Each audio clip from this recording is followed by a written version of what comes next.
guess you can call me a dreamer, but I do believe that things will change.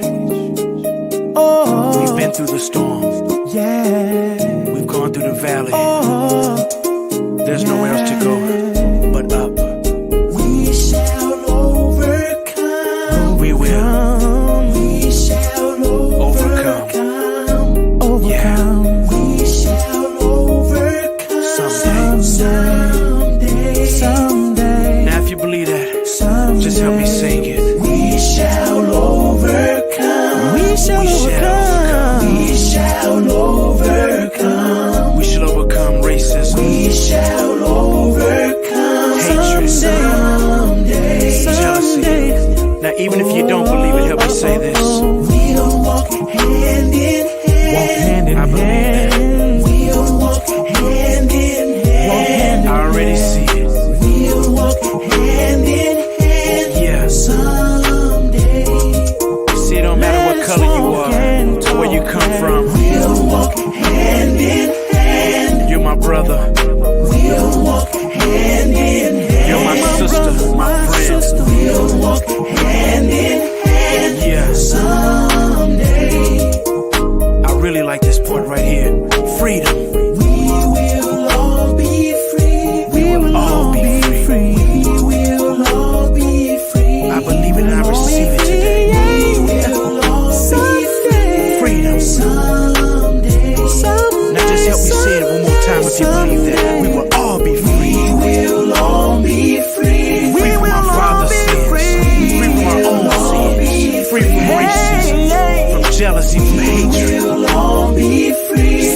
Someday. Let's take it to the chorus. Oh, deep in my heart. Deep in my heart. I do believe I do believe that we shall overcome. yes, let it be today. Deep in my heart, I do believe we shall overcome someday.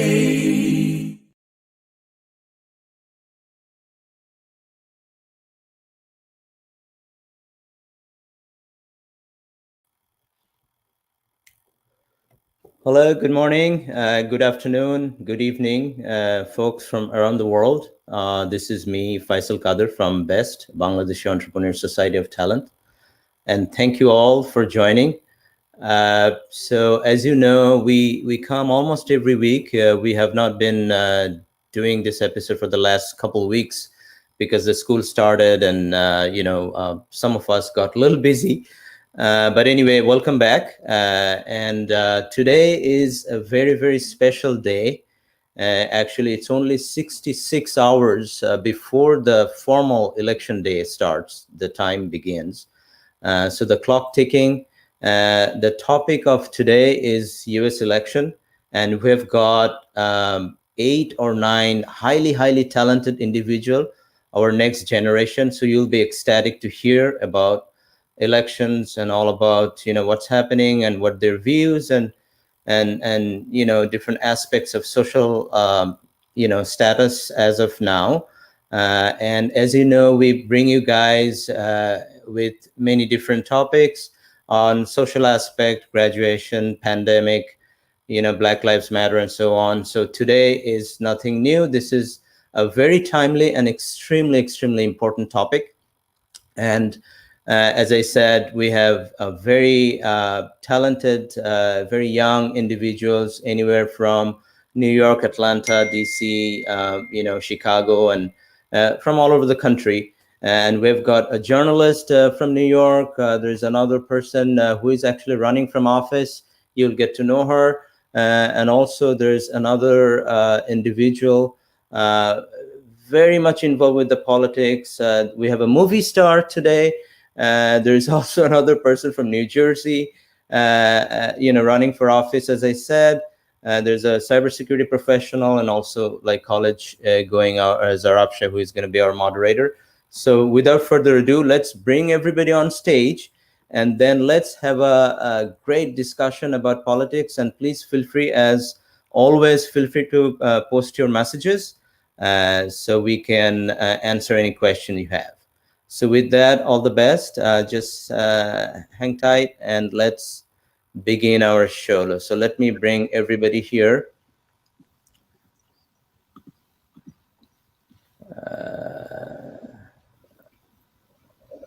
Okay, how are you all doing? Good morning, good afternoon. Happy Halloween. Happy Halloween. Yes. Okay. So, all right. So let me, give the microphone to Zarafsha. Zarafsha, just welcome everyone, and then let introduce, our panelist, and then get started. Thank you. Yeah, everybody, welcome to our best panel. It's been a while, but it's so good to be back. And we have like a massive topic to talk about today. And I'm so glad everyone on this panel is joined us today. I know we're going to have a great discussion. And so we can go start off by introducing everyone. First, Jennifer, do you want to introduce yourself? Yeah, my name is Jennifer Chowdhury. I'm a journalist. My background is actually in immigration reporting and covering the South Asian diaspora, specifically the Bangladeshi diaspora. And then I just spent 2 years in Bangladesh actually covering the Rohingya crisis. And so now I'm back home and here to talk about voting. Thank you for joining us. Munira, who would you like to introduce yourself next? You're muted, sorry. You're on mute, sorry.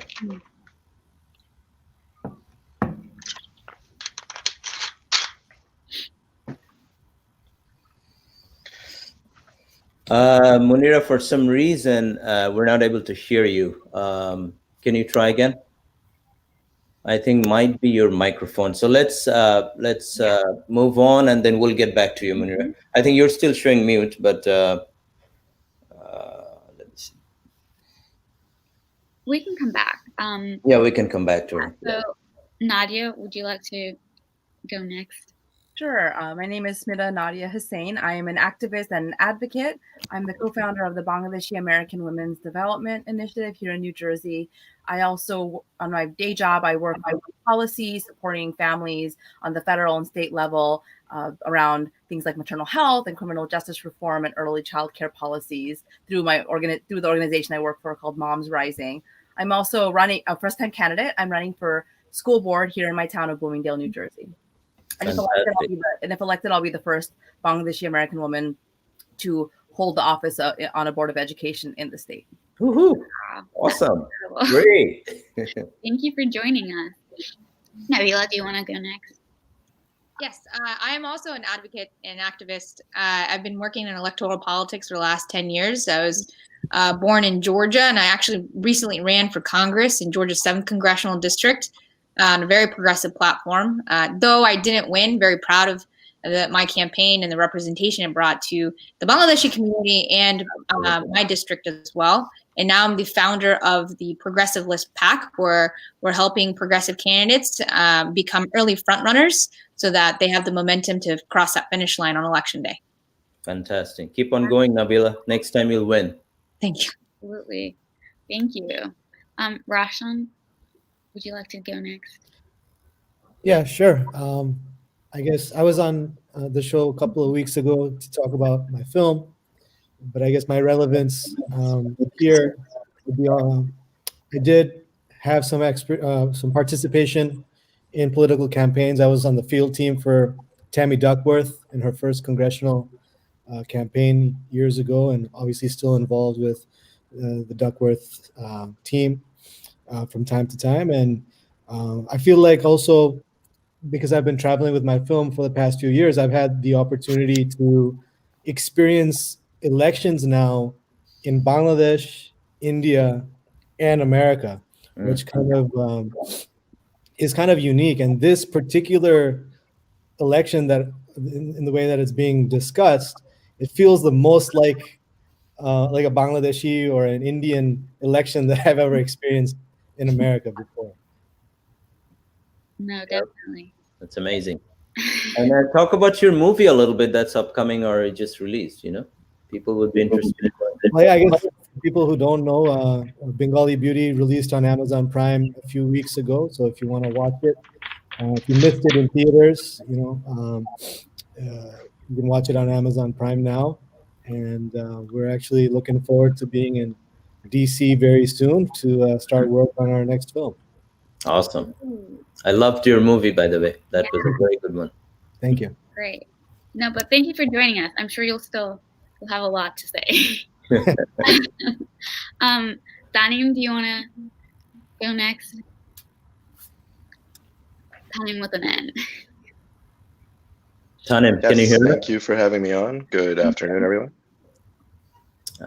His connectivity is little. Okay, let's move on to Tamim then. Sounds good. Good afternoon, everyone. My name is Tamim Chaudhry. I guess I'm on this call kind of representing the Muslim Caucus of America. I'm a national board member. We've been involved with electoral politics since 2016. I've been involved as an organizer, activist, just a general community advocate for the American Muslim community as well as the Bangladeshi community for a better part of 20 years. So excited to be on the panel and excited to have a good discussion Very today. excited to have all of you. Munira, Maybe we can go back to either Tanim or Munira. Tanim, you want to speak and see if we can hear you?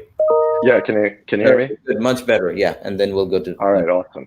Excellent. Sorry about that. I'm Tanim. I'm a business owner in the DC area, also a political junkie, advocate, social justice advocate as well.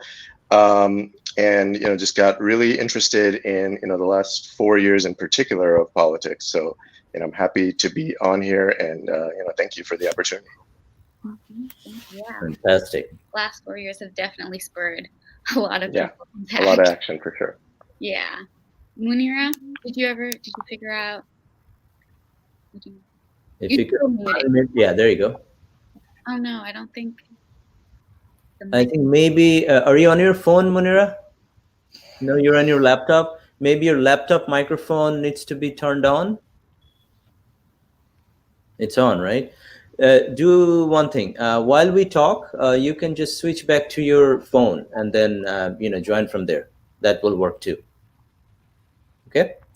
All right. Okay. So let me start off with one, ice-breaking question, which is happening right now. So we have started our early voting, as you all know, and I voted, and I'm sure a lot of you have already voted. There's a huge turnout these days. I mean, as of yesterday, I think we almost reached about 87 million people who already voted. So what's different this year? Why is it so? Why it's happening like this? This is an amazing record-breaking early voting turnout. Anyone can answer or kick it off. I'd say people are very enthusiastic this year. In this election, people are very passionate about their candidate either way, either for or against. And I think COVID also played a factor as well. Mm-hmm. Mm-hmm. Also, I think there's something to be said for the narratives around early voting in terms of getting out early. The COVID-19 obviously as a health issue, but I feel like the pressure and I guess the marketing as it relates to early voting has been more intense this year, obviously, than I've ever experienced in my life. I think people Absolutely, realize yeah. that their vote really matters. I mean, they recognize, what happens when they don't vote, and we get a fascist like Donald Trump in this administration. And I think folks are excited. I mean, the youth vote is out of the roof, especially in these swing states. I think Mhm. this early vote is just incredible because it's now exceeded in some states the total that people voted in 2016. I Right. feel like people are ready for a new chapter. I also think that some states have really taken charge. In New Jersey, so I'm in New Jersey, for example, our governor made online voter registration a real thing for the first time in our history. And so you can register to vote online. And our state is a little different. He made the entire election vote by mail. So you can go in person, but you have to do a paper ballot. So our state really kind of galvanized around that. And on top of that, with young people being home, right? So many kids who would go to college, there's so many barriers for college students when it comes to voting, right? Where do you register? A lot of times vote by mail ballot. They might not get it at their dorm, right? Or they might not have a dorm address. So now we're seeing a lot of young folks who are staying at home, actually. And again, I know so many people who in 2016 were waiting 4 years to vote. So you're really seeing that come out. Mm-hmm. Yep, absolutely. You know, another. Sorry. Jump in. No, go ahead. Go for it, Jennifer.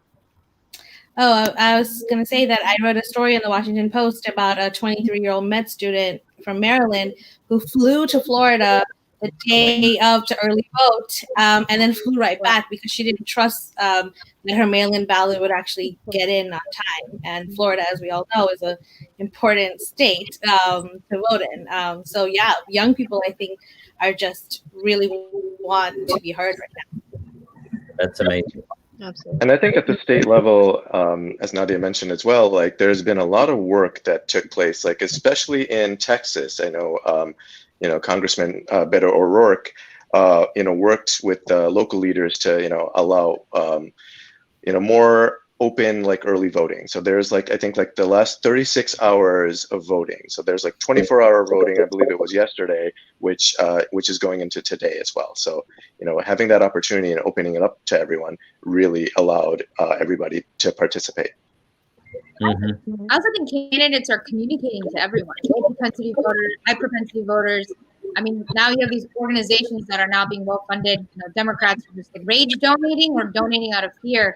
And there's been like a flush of money when it comes to messaging. So people are just being hammered, like, please, you got to go vote. So I think for the first time, a lot of people are being reached out to as well. Absolutely. Moms Rising, for example, we've already in one day. So we have in Moms Rising, we have volunteers, right, that reach out to low propensity mom voters. A big chunk of voters are actually mothers, and there is a lot of say there. But getting them out, doing the GOP is so important. In one day, Moms Rising volunteers texted a million moms, a million low propensity voters in swing states, and that's just last Thursday. So just around even in New Jersey, when Donald Trump got elected, there was a galvanization of organizing, right? I mean, many of us were already organizers, but there were new people who, again, like Nabila said, they were like, holy crap, like not voting or voting really matters and a huge impact on our country. And so you saw a lot of these groups popping up, and just in here in North Jersey, 4 or 5 groups doing just specific actions started, and they're still here.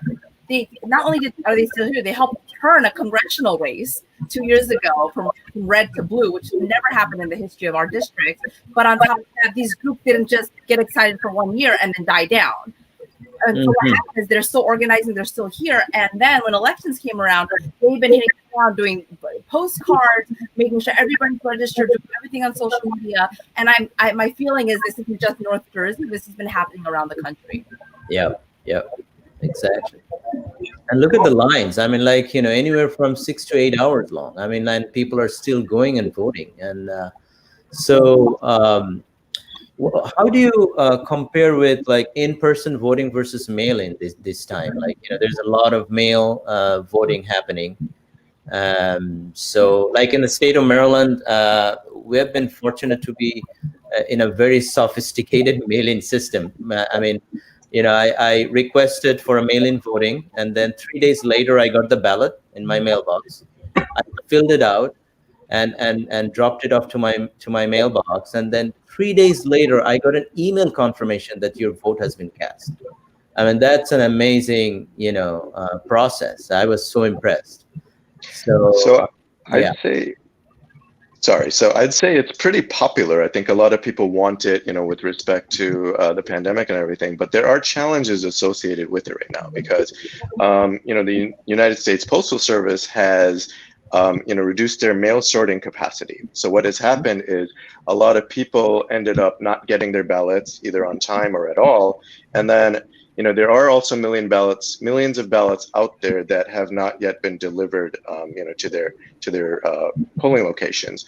So that's a big challenge there. And then also there are legal challenges associated with it as well, where certain states do allow counting to take place after election day is over, as long as your ballot is postmarked. I think Pennsylvania is one example. But there are other states, I believe, either Wisconsin or both Wisconsin and Minnesota are mandating that the ballots get in on November 3rd. So they're not going to count them. So let's say if it's even postmarked on November 3rd, but it gets there on November 4th or November 5th, it's not going to be counted. So I would say at this point, despite mail-in balloting being very popular, if a person has not voted yet, then going in person and dropping off, aside from mailing in, would be the way to go. Can I chip in here? Sorry. Go for it. I actually kind of wanted to refer back to the previous question that we were talking about and kind of pose a new question. And it might be a little bit long-winded, so bear with me. But scientifically speaking, a lot of studies have been done that show that politics and voting decisions are made on an emotional basis, right? And a lot of the turnout that we're seeing, there's been a lot of emotional things that have happened over the course of the past few years, whether it's Black Lives Matter movement or Donald Trump's victory, which have motivated people. And on top of being motivated, we've seen a lot of mobilization. So, like Tamim had talked about, a lot of the mobilization that's been happening, and then we see a lot of underrepresented groups that do not go out to vote traditionally because they don't think their vote counts. They've been mobilized to vote this time around, right? And it could be argued because of the emotional factor, but I think this group that Ronnie Uncle has created is not just about for the here and now; it's also about for the future. So, and for example, Nadia is going to win in a couple of days, and she's going to go up for re-election next time. And then Nabila is going to go for re-election in 2 years, right? And primary elections or non-presidential year elections are typically lower turnout times for voters. So how can we create a system, or how can we as leaders kind of create an environment where people are not just voting because they're emotionally invested into voting, because staying emotionally invested for that long is tiring. How do you make it more of a habit? Well, I'll jump in for a second here. I think so. I think a part of it is the understanding the importance of voting, right? And then also understanding that the emotional value as it relates to doing things that are important to you, right, are things that you grow up with, things that you actually end up having in practice with, right? Things that you end up doing on a regular basis, right? Whether it's brushing your teeth, whether it's whether it's going to the gym, your health, anything, right? So I think what I think, like this generation, I think, and I think the folks on this call as well, we've made it a common practice. We've actually now made it like a part of our basic routine to make sure that we vote, make sure that we not just on a presidential year, but on a regular year. And I think setting that culture and then setting that tone, and then really kind of teaching the youth really from a young age that, okay, as soon as you're 18, getting them geared up, getting them to do it. I think as far as making that emotional shift, I agree. It's going to be exhausting every election. Like, imagine if we had this every 2 years, with different congressional elections that we have it would be insane. But the fact of the matter is, I think we're in a place now, right, where we can actually take this emotional energy that whether it's negative, positive, anything, and then translate it into a shift in our basic habits. And frankly, I think that just happens on the individual level. It happens at the family level, community level. It's so important for our communities and as individuals, like all of us here, we are invested in either, like some of us are running for office, we're invested in elections. And for our, whether it's a Bangladeshi community or any community, there needs to be a feeling that we are invested in part of this, right? That we are part of the decisions that are being made, and we have a say in it, right? That's so important. That's just that switch in your head to realize that we need to have a say, and every election is an investment. A candidate is, how are you investing in our community? Not just for a photo op, right? But how are we holding you accountable? Are we knowing what's happening? Like, what decisions are being made? Me running in local office, my small town is not, there's, I think, one other Bangladeshi family, and I know her from college, and that's it, right? So my town is very mixed. It's deep purple. It's definitely not a progressive stronghold or anything like that.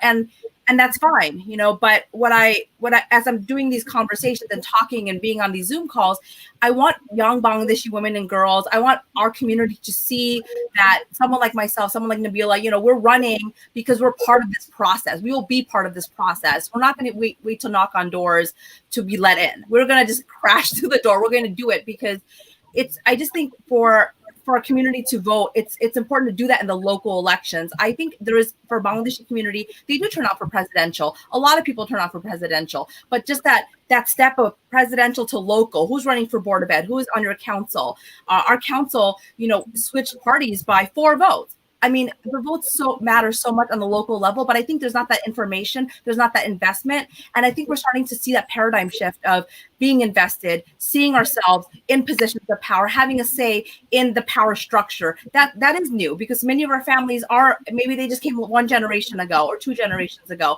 We still need to kind of inform. And I think when we saw something like such a divisive election last time and this time, people are starting to see what's really at stake with our communities, not just nationally, but also on a local level. Nadia, I agree with you. You go ahead. No, finish your thought. I was just gonna say, you can't be what you can't see, right? And I think it's so important for folks like us to run for office, to be activists, to be in the community, so that, you know, people are encouraged to come out and vote. And I think we need to, you know, lead by example for all these other young Bangladeshi women or young South Asian women that, you know, I get comments like, you know, I saw you run for office and now I feel like I can do it. I mean, that's incredibly powerful. You know, the role models I had were Nikki Haley and now Pramila Jayapal and Rashida Tlaib and Ilhan Omar. I mean, we're just continuing to grow this amazing group of women, you know, in positions of power. And I think that's how we get our Bangladeshi community, you know, to come out and to vote in local elections. I really believe in the bottom-up approach. You get them invested, you get them hooked by volunteering, and they'll show up forever. So, yeah, I think that's how we make it more of a part of our identity and make it more of a habit, as Tamim said. In New York City next year, we'll be voting for city council, and I know personally of at least 5 or 6 South Asian American women who are running for city council all over Queens, the Bronx, Brooklyn, all over the place. And these are women in their late 20s, early 30s, grew up here. And as we know, New York City is obviously a hub for our community. And that is, and there's also older members of the community also running. And it's going to be interesting to also see that dynamic play out, because they do have different platforms. But it just, you know, represents exactly what Nadia and Nabila were saying, that we need to see ourselves represented. And I think also, you know, for the older generation, when your children start getting involved in politics, it's a whole other, you pay attention in a different way, you know? Like, for example, my mom noticed that AOC, she falls under AOC's district, that she could vote for AOC, and she's like, "Oh my God, that girl that I see everywhere, I could vote for her." And I'm like, "Yes, Mom, I told you that last time too." But you know, so there's, you know, simple things like that. You know, we make politics so complicated, but it is a human to human interaction half the time, and those stories are important to tell. Fantastic. Can we take a break and go back to Munira? And if you could take a minute to say a few words about yourself, because you have such a great credential. I want the audience to know. You need to unmute yourself again, Munira. Yeah, there you go. Awesome. Yeah, you can. Okay, wonderful. Sorry about that earlier. Hi, everyone. Good afternoon. My name is Munira Ahmed. I guess my background would be in activism and community work. You know, social justice advocacy is definitely something I'm very, very passionate about. I think for me, that was just growing up in New York, seeing a lot of corruption on almost every level of politics throughout the years, and thinking that was normal for so long, unfortunately. You know, just to piggyback off of what the conversation was that we were just discussing, you know, in terms of civic engagement, you know, it's very, unfortunately, there's just not a lot of information or education behind that right now, you know, for unless you're already somehow politically involved, either through family or you're network, you know. And I'd like to see that change. I've seen that change, but I've also seen, you know, kind of what everyone was saying, like there's just not as much investment emotionally in local politics. But I think people should just know overall, like how much local politics really affects your day-to-day, you know. If people knew more about participatory budgeting and how much community has a say in the decisions that happen literally on your block, you know, in your community board. My mother is a sitting member of Community Board 8 here in Queens. I'm from Queens, by the way. I don't know if I mentioned that. So I grew up here in New York City around many diverse, you know, ethnic groups, socioeconomic groups, and I think that that's, you know, that's a privilege for me because not everyone in the rest of the country can say that. So, but that definitely shaped me, shaped my ideals in a very strong way. And so I really appreciate seeing Nabila on this call, Nadia on this call, Jennifer, who's doing incredible things with her journalism. I've actually known Jennifer quite some time now.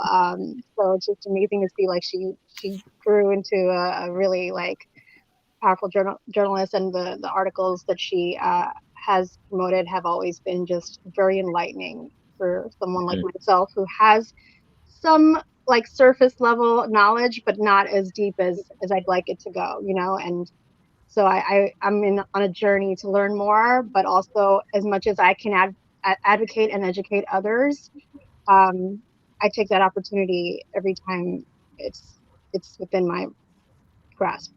No, fantastic. I mean, this sort of leadership really makes me so excited, and I'm sure the audience are having a goosebump actually hearing from you guys. I mean, these are the leaders. I mean, you guys are our future. I mean, we have enough soldiers. We need leaders. We lack leadership in this country, in this world, and in our community. So hats off to you, all of you. Seriously, this is an amazing group. So thank you again for joining. So if we could go back to our discussion, what do you guys think about electoral college versus, you know, winning by popular vote? You know, there's a lot of discussion happening that, you know, it doesn't quite work and it should go back to like a good old, you know, popularity, you know, count. So what's your opinion? You know, it's $1 million question, I know, but let's hear about that and see what you guys think. So I'd say the first thing is, excuse me, it's kind of a moot point because to overturn the Electoral College, you know, requires a constitutional amendment. And to pass a constitutional amendment, it takes 2/3 majority in both the House and the Senate, and then 3/4, 3/4 of the states voting on it as well. And given how partisan, you know, politics are, and how the Electoral College advantages, you know, certain, you know, political groups, I don't think that will ever be voted. You know, like, you know, I don't want to say never, but you know, there are definitely challenges against it. So that would be the first caveat, I'd say. You know, I think even from an ideological perspective, right? Like, regardless of, you know, there's always issues with representation, right? You know, so when we talk about the sheer amount of people that are within major metropolitan cities, major metropolitan centers, right? Or even states, like you're talking about New York, you talk about California, right? You know, they still only have 2 senators, while Montana also has 2 senators, right? You know, I think you're going to have those disparities. And then, but to have the proper representation, I think the Electoral College is a good thing. So then that way, you know, everybody's needs are being addressed, whether you're living in Montana or Wyoming or New York City. So that being said, you know, there needs to be some give and take, but you know, unfortunately, I feel like in recent years it just hasn't been there on the policy level. You know, I feel like one thing I always kind of have an issue with is when something is super reactionary, right? Because if someone loses an election, like, oh no, like we have to, like before it was like, oh, we need to register everybody a month before the election, right? Or we need to like drop into these Asian American communities and register everybody, then leave. And that's not how it works. And when, for example, when this Electoral College conversation came up, it's come up in the past. You really saw it come up after Donald Trump won by folks who opposed him. And similar to now with what happened on the Supreme Court, talking about expanding the Supreme Court, the number of justices on the court. Listen, both things, I think there are some very valid points there. And I'm not really arguing one point or another. I just always wonder about when it's seen as, oh, well, our side lost, so we need to do this now. I feel like, well, because what can happen then is if your side wins next time, the other side can also use that same weapon, right? So I think it's so important to do what we're doing now, which is galvanizing and organizing, not just around an election, but every day, every month, every year, around issues that are impacting us, local elections, registering people way before there's a presidential or there's an election, really exercising that civic engagement muscle and information and being strategic, being just reactionary and say, oh, we lost, so how do we win next time? Right now, we have to change everything. I mean, it's not, I don't think it's, I understand where it's coming from, but it's not very strategic to me. So yes, I'm glad we're talking about all this, and maybe that it's getting a lot of play in the media. But I don't want to be reactionary. I don't think that's coming from a place of power. I think the Electoral College and the popular vote would reflect the will of the people a little more. I think 65% of the population in America want to go to a straight popular vote, and the Electoral College is kind of an antiquated system that was kind of created during the Constitutional Convention in the 1700s. And, because they couldn't arrive at a way to elect leaders. And so at that time, they felt like, few electors would be able to speak for the people and make their votes accordingly. We have a lot more, in some cases, an informed populace. So I think they should be able to make that call. They also did not have political parties at the time as well. So the belief was that the electors would, vote for a person that they like, and then, it would go to the House of Representatives where they would then decide, who the president was going to be. That system doesn't, quite work anymore. And especially with the allocation of the electoral votes, a lot of it was based on, certain populations, like slave populations at the time, even though they couldn't vote back then, but there are allocations that took place in that regard. So, there are a lot of antiquated structures that are in place with respect to the Electoral College, where now we have a person in California's vote counts 57 times less than a person in Wyoming, just based on the way the Electoral College electoral votes are allocated. So that, I don't think it's fair. And I think to Tamim's point, how we have, we want to have everyone, exercise their voice.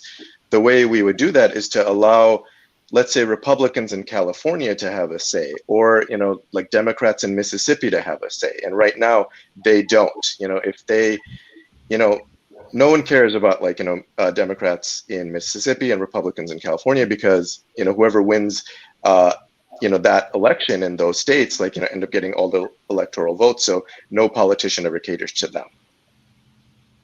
Mike Espy would beg to differ in Mississippi. So we might get a U.S. Senator out of there. We'll see. Yes, that's true. Yeah. Oh yeah. And I'm absolutely not. I mean, Tanya, I wanted to make sure I'm not against changing antiquated laws, right? Because I think the strength in a country comes with being able to make the decisions that are best for the country, that are most effective for the country too. So I'm definitely not against it. I just feel like when it comes across as, oh, our side, whatever lost, and now let's see how we can win, and it just seems what ends up happening in that doesn't end up becoming a discussion, like an actual discussion or a method of changing it. It just becomes.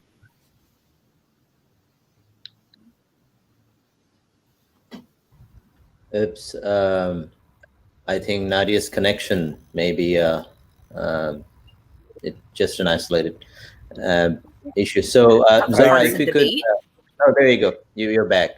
We just lost you, Nadia. Everybody went off. Yeah, sorry. No, I was just quickly saying that in the last 4 elections, the popular couple elections that were the Republican candidate won, they lost the popular vote, right? That you've seen that. And so it's a valid point to bring up. I wonder how it can be done in a way where it actually does make a difference, where it's not just a competition, but a move that we can make that isn't a partisan move, better move for democracy. I agree with your point that, go ahead. No, I agree with the point that we should do it for the right reasons and not for partisan purposes.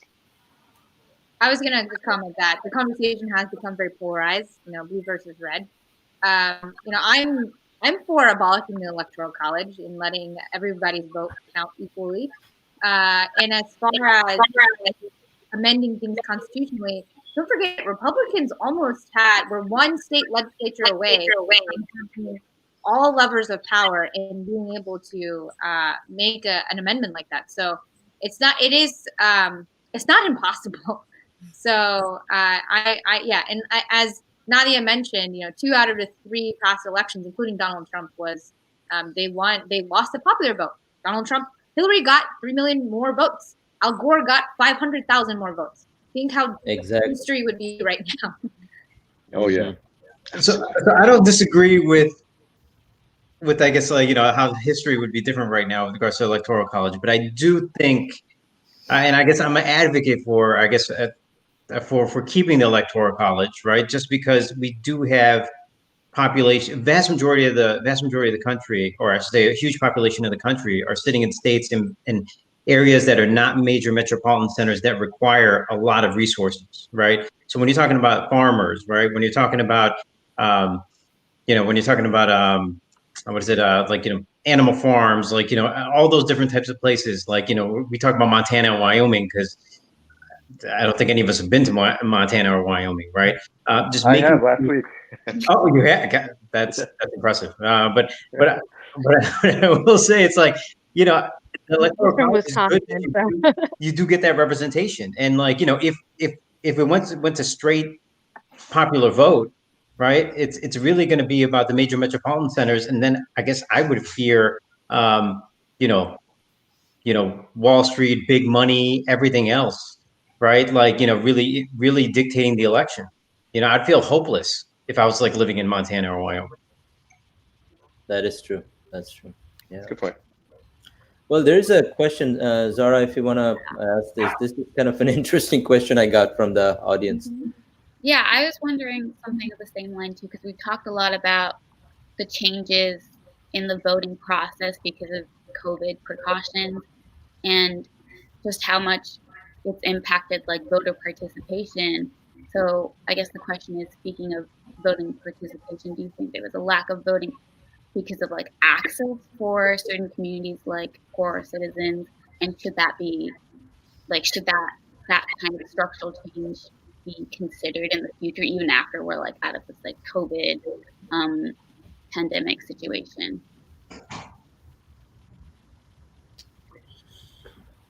Well, so I think this is something that's been going on. I think just with social media, and then obviously with Black Lives Matter protests, everything else. I think there's been more of a spotlight on the marginalization of minority populations, African American community as it relates to voting. I think this is something that needs to get fixed, but I think this is also intentionally kind of put in place here to be able to drive different outcomes based upon whoever may be in office. So I'd be curious to hear Nabila's take on it, because I know Georgia has gotten a lot of issues related to this. Really? You think we have voter suppression happening here? Look, it's by design, right? And so when I'm a Democrat, so I'm very partisan about this. But when Republicans can't win on policy, they got to cheat to win. And so you got to suppress votes in order to win by the thinnest margin. For example, in 2018, Stacey Abrams lost by 50,000 votes. Now, keep in mind, Brian Kemp, who was the Secretary of State while he ran for governor, purged hundreds of thousands of voters, the biggest purge in history, and it was mostly Black and brown voters. A lot of and I don't know what their socioeconomic status was, but I can imagine a lot of them were working people. During this pandemic, they've made it harder for working people to even, let's say you want to request a ballot. What if you don't have broadband? What if you don't have internet? You can't go online to request it. It's just you can make it easier by implementing universal voting.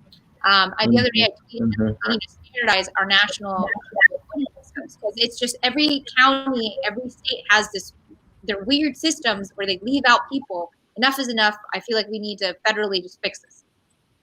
And also another thing is voter ID, right? With the voter ID issue, first of all, voter fraud is a myth that was made up to help suppress votes.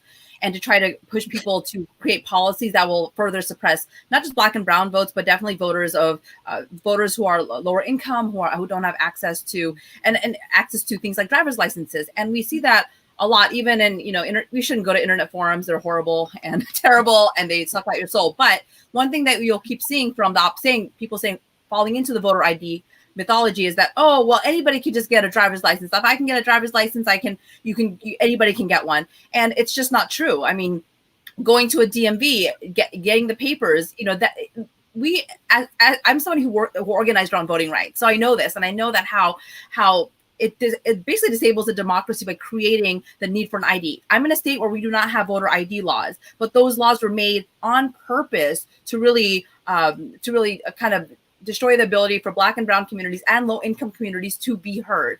And this is the thing: democracy should be, voting is a right for everybody. Every single person has one person, one vote. That's how it should be. But that's not what happens when you put in basically junk voter ID laws. And even when this administration started, they created this voter ID, committee or commission, and that was run by Chris Kobach, and it got dismantled because there's no such thing as voter fraud, but there is such thing as voter suppression. And Nabeel, obviously, Georgia, unfortunately, is kind of like seen as this a symbol of so much voter oppression, but it happens in lots of states. Rolls got purged in New York City. It gets purged in other places. Voter location, where polling places, not before COVID, were not as accessible. Sometimes to go to a polling place, you got to cross a highway. That's another reason that young folks have a hard time to vote. Every college campus should have, when it's not COVID, a polling place on campus. The thing is, there needs to be an investment into ensuring that every person is easily able to vote. And unfortunately, that does oftentimes fall around socioeconomic lines. And a lot of that was created by the purging of the Voter Rights Act in 1965. So in 2013, I think the Supreme Court overturned it. And so after that point, it allowed state election boards to close polling locations. And I think there are about 21,000 fewer polling locations now than there were in 2016. So, they could just go around and behind the Department of Justice to, to suppress as they need to. And so, we may need to bring something like that back, the Voting Rights Act, which was put in place after, the Selma March, which was, depicted in the movie Selma, by Martin Luther King. And, I think losing that has enabled a lot of, abuse in terms of the voter suppression. I will quickly comment that in Georgia, for example, where I live in Gwinnett County, we put this program together to help people get to the polls easily, or easy, that's not a word, a lot more easily. And so, but what happened was in Gwinnett County, the Republican Commission cut the hours of our most dense voting location. They also would not, we have 62,000 people per early voting location. We have 9 of them. Fulton County, which is the first most heavily populated county, they have 30. We're the second most populated county. We have 9. All right, now we're Republican controlled. And we asked for another early voting location. And they're like, oh, well, it's not in the budget, even though they got millions of dollars in grants to expand early voting. Wow. So we're fighting against this. And it's just, it is sometimes I wake up in the morning and it's really depressing. But we'll change this. I feel, and after this election, a lot of these people that are in office now we're going to flip these seats and we'll make it better. Well, I think I saw 11-hour lines in Cobb County in Georgia, correct? Gwinnett, I took a video of it and it went viral on Twitter that she was in an 8-hour line. Wow. 8-hour line. That's crazy. That's the location that they cut the hours from. Before yes, exactly. And it's not one incident. I think it's happening nationwide. People being like, I've been in line for 8 hours, 9 hours. I've been here since 4 a.m. and I'm still in the line. And these local closures location closures are taking place in mostly urban areas, as was mentioned. And so, there seems to be kind of a target for this type of thing. In Harris County, for example, in Texas, I think they ruled every county in Texas is only going to get one ballot drop-off location. So, that works for rural counties, like, not a lot of people there. But in Harris County, where Houston is, like millions of people are voting, but they have one drop-off location. And, when they tried to expand that, the Supreme Court there, I think, like struck it down, or the legislature struck it down over there. So there is, it's just extremely inconvenient for a lot of people to go out and vote. And I don't think, their voices, to get their voices heard, it's a lot bigger of an effort for them. This is a strategic engineering, right? This is a very strategic engineering to ensure that some vote, even though we technically have one vote per voter, that some votes are like easily going up and other ones are being suppressed. So when I look at this, none of this is coincidental. This isn't one county in Georgia or one Supreme Court judge in Texas, right? This is a strategic plan to oppress vote. So when I think of this, and it's really true, I really think of apartheid South Africa, where what we're seeing now is a majority rule. Like our Supreme Court, even on the federal level right now, is more conservative than it's been since the 1930s. Even though the average American does not agree with almost any conservative position on major issues. And that's not even just people of color, that's Americans in general. We have shifted. As Americans, we are actually a lot more progressive, but the laws that are governing in the courts, and even when it comes to voting, are not with us. Why is that happening? Because it's being engineered. And really what it is it's a minority conservative agenda that's being pushed on all Americans, because even if we don't agree with it, it doesn't matter. It matters, but the power levers are moving against that. So that's why it's so important for folks to run for state legislator, to be in judgeships and clerkships. I mean, that's a bigger strategy, but it really does go down to voting, because everything you're seeing right now, this dismantling of the voting structure it's not accidental. And you touched on it as well, with the judicial appointments, are enabling a lot of this as well. Yeah. An interesting question came up about why isn't voting day a holiday? I mean, would that increase the number of turnouts? What do you guys think? I mean, in the other countries in the world, it's always a government holiday, but this is kind of an anomaly, I think. So what do you guys think? I mean, I mean, if we just look at in the light of the pandemic and essential workers and who gets to leave their home to work and who gets to work from the safety of their homes, if you just use that as a springboard, low income workers or anybody that just does not have the privilege of just taking a day off to vote or working or voting after 5 p.m. after they get out of the office, their voices are not heard. And that's voter fraud to me. We're talking about voter fraud versus voter suppression. That is voter fraud, So yes, it's appalling that in the United States of America, we do not have a day off. Yeah, I mean, when it comes to jury duty, we drop everything and go for jury, right? And we don't get paid. When it comes to go for voting, there is no, so it's very interesting. I support it being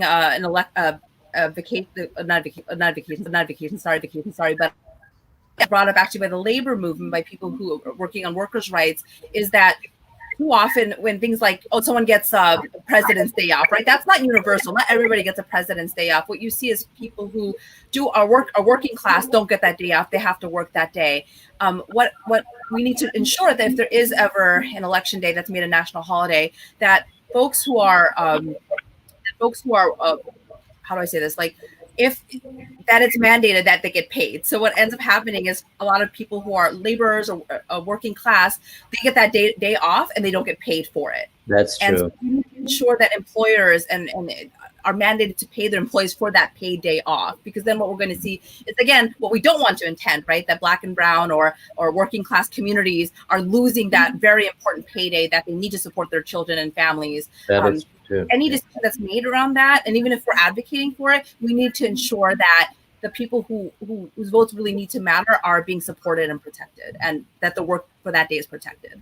I think when we talk about election day as a holiday, I think I think, of course, it's going to help when you have a day off on the day that you're supposed to vote, right? However, I think it's a holistic system, right? Like everything we talked about before with regards to voter suppression, everything we talked about before as it relates to early voting, we need to have all these things in place. Like I think election day as a day off would be a nice gesture. I think it also not just symbolic, but also demonstrates the importance of it, the importance of voting and the need for voting. And then, but at the end of the day, keeping flexible your early voting locations, like the way that we're doing it right now, I think is going to be critical. Because I know in the past I've waited till election day to go ahead and vote, and then thankfully there was never really that much of a line, because voter turnout at the time when I was living in Florida or even in Chicago, it was pretty quick, right? But I'm looking at lines right now at early voting at an hour, right? Imagine on a normal year, right? You could be in line for like 8 hours, like a real, it'd be, so I think keeping a holistic system is really the more important thing to kind of put across to everybody. Yeah, absolutely. I mean, another question that comes up when you talk about voting is felons having the right to vote. What are your thoughts on that? 100%. Yeah, you should have. They pay their debt to society as soon as they re-enter society after serving their time. They should have all their voting rights restored. It's like a no-brainer. I think Republicans are scared that if you empower what is now, we have very large populations of Black and brown people who are within our prison systems. If they get their voting rights back, it would tilt a lot of these close elections. So that's why they're putting up these like, oh, you got to pay this fine and this fine, and it's ridiculous. Yeah, our mass incarceration system it's systemically engineered to take out certain parts of our population, right? It's a continuation of chattel slavery to now. That's absolutely what it is. I mean, the lines are not.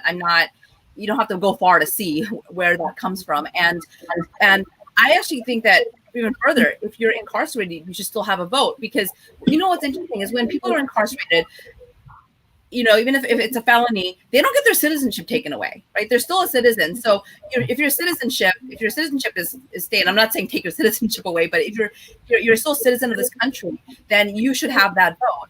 And the only reason that this is politicized is because there's just, on the conservative side, they just don't want that vote to count. But again, it's a holdover from chattel slavery. The mass incarceration system is systemically created to take out certain parts of the population and keep that part of the population in the carceral system for money to give money for certain people. And so you're really seeing that come out in the voting as well. It's racist. We saw in Florida they voted in 2018 to restore voting rights to ex-felons. So, that was supposed to allow, enfranchise a lot of people to go vote. But what the legislature then did was enact kind of like, a structure such that they had to pay their court fees and fines before they are able to vote.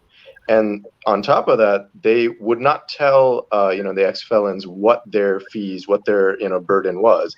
So basically, like, just telling them, like, you guys have to figure it out. If you do vote, then that's a crime. Like if you vote illegally, that's a crime as well. And we're not going to tell you, what you owe and what it would take to restore your voting rights. So, even these measures that people vote on are then being undermined by certain legislatures. Yeah. Okay, there's a loaded question here. I can hear that. Okay. They seem to have so many coordinated diabolical plans for voter suppression. What are our plans to be on the offensive here, as opposed to always playing on the defense? I'm sure we can come up with creative plans to increase voting that hasn't been talked about before, hasn't been previously planned against by the opposition. It feels like we talk about the same tactics that conservatives have come up with countermeasures against. Even the banner ads on Instagram have helped younger people register. So I guess this is for Nabila and others who actively work again in this process. Do you want to take the lead? I can take a stab. Oh, I'm actually doing this right now. So Yes, they're very diabolical. Look, especially in Georgia, when you've held on to power for so long, you get really good at defending it. Voter suppression is very entrenched, and a lot of people don't know what's happening. I didn't even know that the levels of voter suppression that we have in this county even existed until very recently. And then it's just like taking the time to go through like what's actually going on from your poll worker applications that are being submitted to HR. Where are they going? Who are the people that are getting called back to manage the precincts on election day?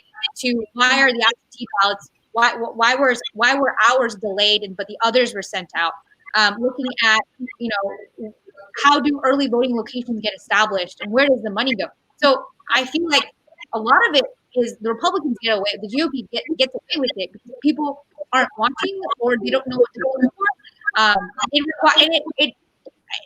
It's unfortunate, but I feel like someone just needs to really care and just be a detective about it. And that's how we've uncovered a bunch of stuff. We've been talking to reporters about it, writing about it, more people find out about it. You just got to get people more aware. And that way, the way that you change these systems is really by your vote. Your vote is your power, and making sure that you put the right people in positions of power.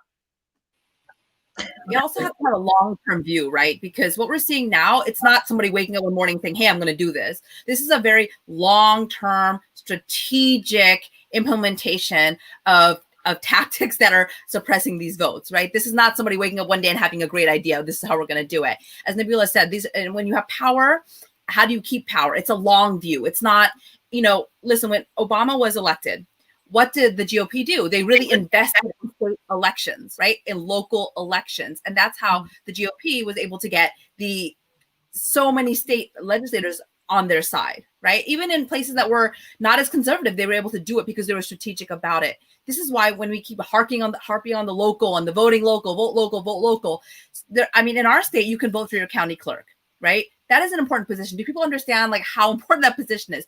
Redistricting is voted on by our state legislators. So if you have a certain kind of legislature leaning one way, the redistricting is going to be helping that party, right? So I think sometimes it's very flashy to just look at the presidential election, but that's an outcome of what's been happening on the local level. So my answer to the person who asked that question is organizers like us, people who are voting, we really need to have, even if it's like a political party, then you need to have that vision of, it's not going to change overnight. Heck no, we have to work on this now and see it through. We need to get better people in elected office on the state level, on the local level, stronger candidates of color, candidates who have vision, and really push that, because then as we're seeing these changes on the local level, then we're going to see the change on the state level. This has to be a long-term strategy. That's the only way you combat this. Also, I think forecasting a little bit to the future, just like everything else, it's technology, right? When we talk about, voter suppression, and, people going to the polls and everything else, the more we can do things digitally, the more that we can do things online, I think the better. And I think and then making sure that, fraud doesn't occur by making sure that it's properly authenticated. A good example is like here in Virginia. We have a DMV portal, right? For everybody, every county has their own portal. You log into your portal, it's your own information. Everything's verified. They check you 5 times, whatever. If I need to get my plates, I need to get whatever. But also everything related to voting is also handled there as well.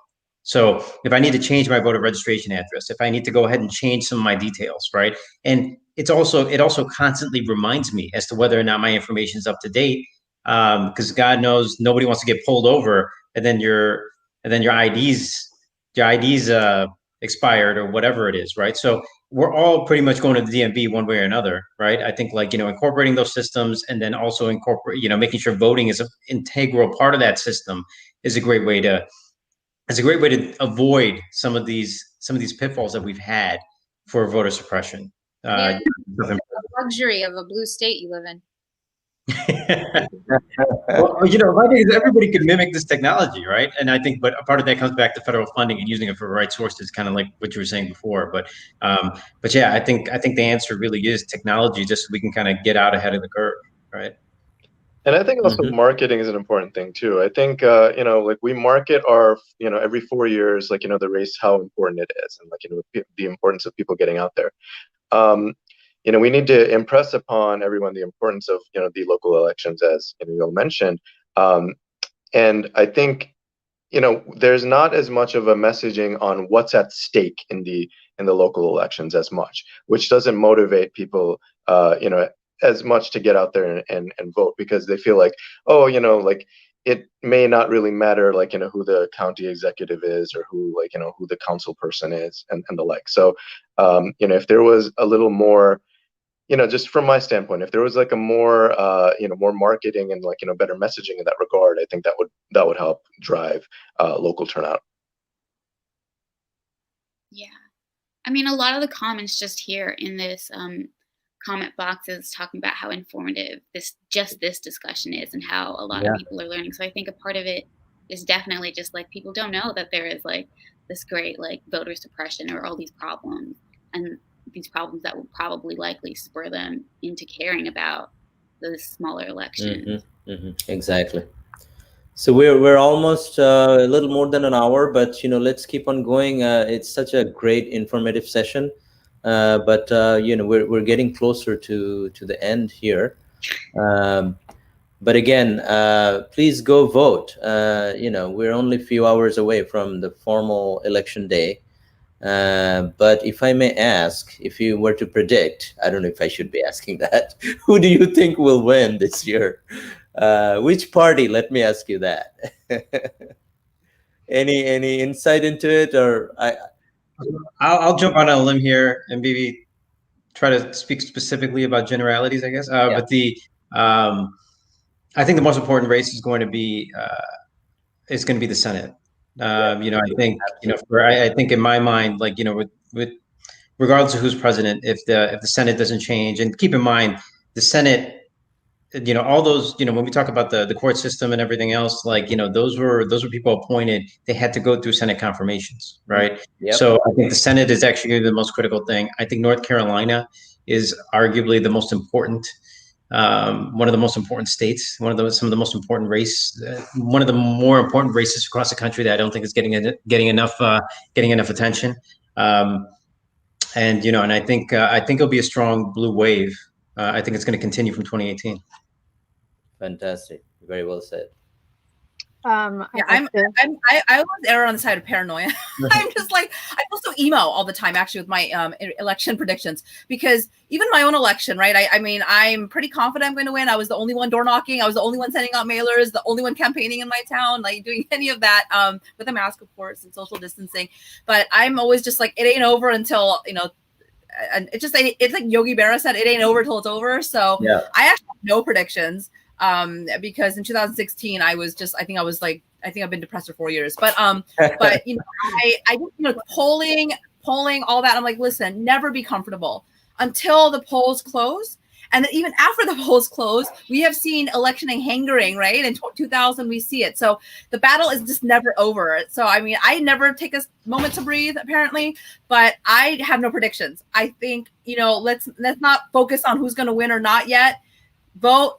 Get out the vote, make those calls, volunteer, work your butt off, and just don't stop working. And whatever the election results are, if it's a Trump, if it's a Biden win, even if it's if Biden wins, the work is still not stopping. We saw so much happen during the Obama administration. Yeah. For example, the really strengthening and the structure that is now caging immigrants, that did happen under Obama. The policies that are seeing now didn't, but the caging did happen, the infrastructure. So we need to always push for a human rights agenda, a social justice agenda, no matter who wins. And yeah, keep fighting, vote, but keep volunteering until November 3rd passes, because I'm not resting on my laurels. So go ahead. Like a lot of like, oh, vote like you're losing kind of rhetoric right now. But Munir, you wanted to say something? Hi, so can everyone still hear me? Yes. Yep. Okay, good. So actually, when the question, I think, was about which party do you predict winning? Well, I actually think here in New York, we're definitely trying to mobilize with our Working Families Party to, if people vote down that Working Families Party line, because we actually have, at least here in New York, I'm not sure about other states, but we allow fusion voting. So there's a way, as Nadia was mentioning, about making sure either party that you are supporting, either a Democratic candidate or Republican candidate, making sure they're always accountable to causes that are the progressive causes. There's actually a way to within your, sorry, is that, oh, I don't know. No, go ahead. Carry on. There's a way to exercise that here in New York, where instead of bubbling in column A, the Democrat line, you would bubble in column D here in New York. Other states might have it in a different column, but that's a very, it's a way to influence how your candidate, whether it's a Democratic or Republican candidate, will, I guess, pay attention to where their support is coming from and understanding the constituents' frame of mind. If a lot of the votes this time around, at least this year, are at least 2% from the Working Families Party line, then that would allow the Working Families Party line to continue in future elections. So this is actually a crucial year to cast the vote for that line. And I've been phone banking for them, learning more about them as I've been doing that. And also here in New York, we have an initiative called Joy to the Polls. And what Joy to the Polls does is bring just, lively entertainment to these long lines that are forming. And we also went, my chorus, I'm in a chorus called the Resistance Survival Chorus. And we were in Philly. We're going to be in Philly on election day.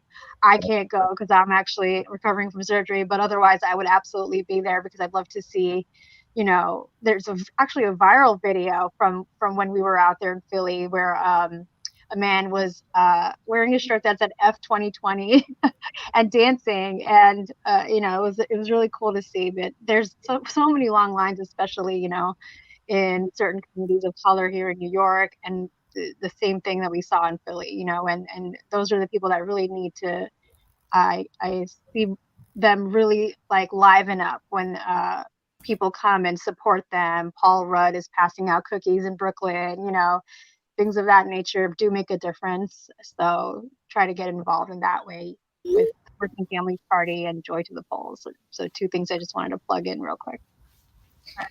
Speaking of political parties, so my dad is I'm going to say it is a registered Republican because he became an American citizen under the 1986 Immigration Act that Ronald Reagan passed, and there is a community within our community of people of his age group that come from that era of legalized immigration. And so just yesterday, my dad came home after hanging out with a friend of his and said, "Do you know what happened?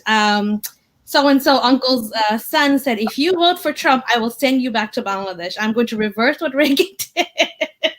It's just a really funny conversation.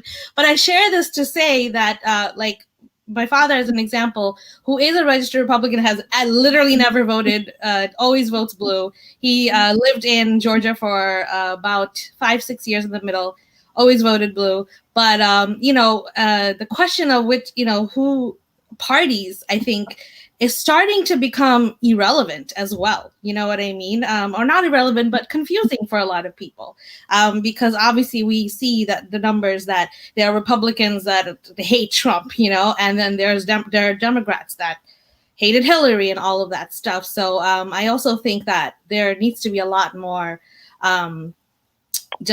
information around that, around how are parties changing and altering themselves. And I want to say also Kamala Harris running, being a woman who has come from a Black and South Asian heritage. I know that conversation has come up too for our community because, my mom even said, her middle name is Devi. Like she's, so seeing even somebody at that level, of a vice presidential level, having some tie to our South Asian background, I think it is inspiring. And I think that our community has noticed that we need to do more work, but that we are starting to hopefully get at some of these levels of government and representation. Yep. All right, we're getting a lot more questions. So, it's talking about, how long it's going to take to get the real answer of who won. I think it's going to take a little bit of time for sure. And Is there a topic I can pose, since I just heard Kamala Harris mentioned, and it has my gears working about something I was just recently sort of becoming privy to, which is that there's a lot of communities of color that have, unfortunately, a strong sense of a patriarchal mindset. And unfortunately, because of that, we are seeing a lot of men of South Asian descent, Black men, coming out publicly to support Trump. And I was told, and then investigated this, there's almost like how there's a white lash, is that was the phrase that Van Jones used when Trump was declared the winner. It's almost like something in that regard, where Biden has his VP nominee as a woman of color who is married to a white man, and also has some politics that uphold a sense of what they deem as white supremacy, and they see that as a betrayal, right? To some degree, they find that as a means of almost emasculating them. That's something like I didn't think that was a thing, and then I was like, wait, is it a thing? So I don't know if anyone has any thoughts about that in particular, because I've seen a lot of Latino men who've always voted Democrat suddenly, very, very recently, decide to change their support, almost as if they don't even realize that subconsciously they're upset by something. That could be that. Well, actually, you're right. You're actually right. So what they found is, statistically, there's been a bit, not like, and again, it's not the majority of Black women, the majority of Latino men or anything like that, but there has been some percentage, right, that has shifted of Black men and Latino men. I don't know about South Asian men. I don't, oftentimes it's hard to get Asian American statistics on this stuff, but that there has been somewhat of a shift, an increase, I guess, that from 2016 in support. Again, it's still not a majority, but there's still an increase. And that is curious. And, in terms of like why that is, I honestly, my feeling is it does kind of follow this kind of patriarchal kind of thinking of and also part of it is, I think, this kind of keeping up with the Joneses kind of feeling that, oh wait, I'm not some oppressed class. I'm not going to play into oppressive politics. I'm empowered like Trump is. Trump is empowered. Exactly. And so, it's this really interesting, I think, psychological kind of mindset. I mean, I think it is, and it is a little troubling, but it's this kind of feeling of, well, I'm not keeping up with the Joneses. I'm empowered like Trump, right? I'm not going to, the Democrats are just keeping down the Black band. The Democrats are just playing oppression politics with Latino men. And, I'm not that. I don't fall within that class. I'm in this class, right? And that's a tale as old as time, right? Of many of our communities of color saying, you know what? No, we're just gonna play this role, and we're gonna be included when white supremacy is in power. We're gonna make it with them, and over what we've seen is the opposite. But that's still a very alluring idea for some people in some of our communities. It's very tempting to fall into that kind of mentality. So I'm going to jump into the landmine of this patriarchal question. I think first off, change is tough, right? Change is really hard, right? And I think we take it for granted. It sounds cliche. People say it all the time, but I think giving it the respect that it deserves is important, right? And when we had situations like, a good example, I think, is when Barack Obama became president, and for 8 years, and then you saw the resounding backlash, but it was more prevalent to the people that were actually in rural areas, right? Places where this was such a departure from the norm, right?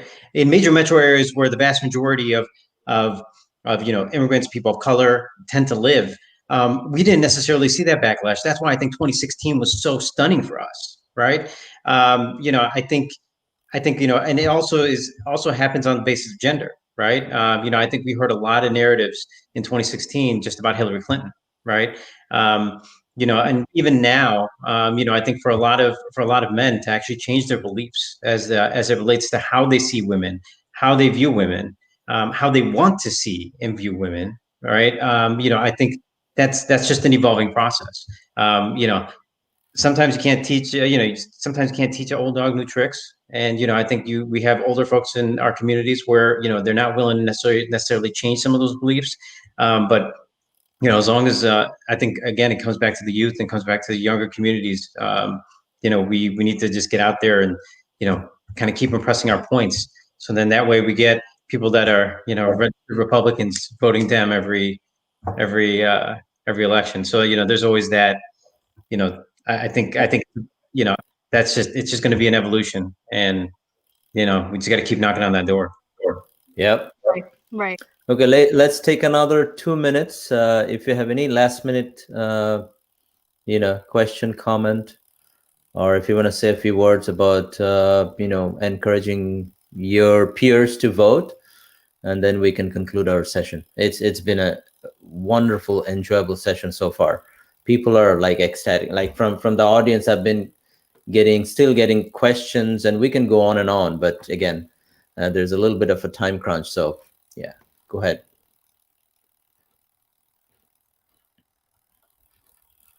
Any last minute thought? Anyone? Yeah, I'd say it's extremely important that we go out and vote, that everyone votes and that everyone participates. And, like for those who are on the fence and thinking like, does my vote count or not? It does. It definitely does. And it's extremely important, for the structure of our democracy and for our checks and balances that we go out and vote as thoroughly as we possibly can as far as the community goes. So, and, change is not immediate. It's not going to be like, oh, we elect, like who we elect, and, like whatever you wish is going to come true. That's not how it works. It's just a matter of incremental progress, where if we win this election and then win the next one and the next one, then in 10 years, society and, everything will look pretty different at that point. And, it might fulfill like, what one is looking for. Okay. So in that regard, it's definitely important. Yeah. Very well said. I'd like to just remind everyone that as Asian Americans, we only got the right to vote in the 50s. Then we have the Asian Inclusion Act and all of that. So, a significant portion of our communities are still undocumented and have a lot of obstacles to voting. So our votes count more than we think they do at all levels as well. So I think that's really important to keep in mind as we represent our communities out there. Yep. And one thing also to piggyback on that also is that if you have not voted yet, then I would suggest you do so either in person or drop off your ballot. At this point, putting in the mail, it's too late. They're not going to be able to process it in time. Very good point. Yes, exactly. Yeah. I just would like to encourage, I guess, people to be more invested and empowered by the empowerment of all communities that are suppressed, not just yours, because it's all intrinsically linked. So I often,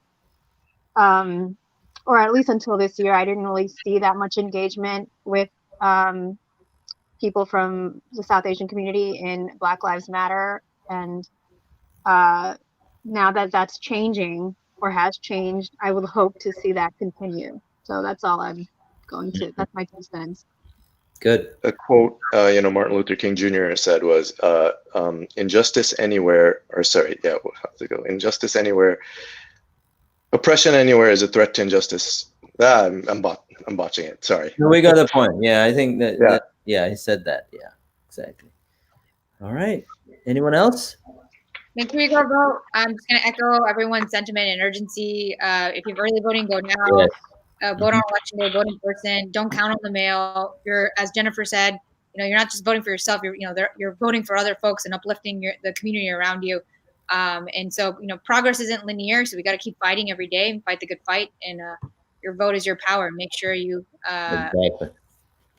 execute. Injustice anywhere is a threat to justice anywhere. That's what it was. That's right. There you go. You got it. Okay. Anyone else before we adjourn? Okay, thank you guys, but please don't go away. There's a little bit of a slideshow for all of you and the audience. But again, just to conclude, you guys just rocking. You are the leaders. Keep on going. Let's vote. Let's all go out and vote. There's no options to not voting. This is the most important time that we have been passing through, and make a difference. Show your voice. And thank you again. And we'll see you soon in the upcoming episodes. And before we all go, let me just quickly play a little bit of a slideshow, and then we will see you in the upcoming episode again. Thank you, and have a great weekend. Thank you.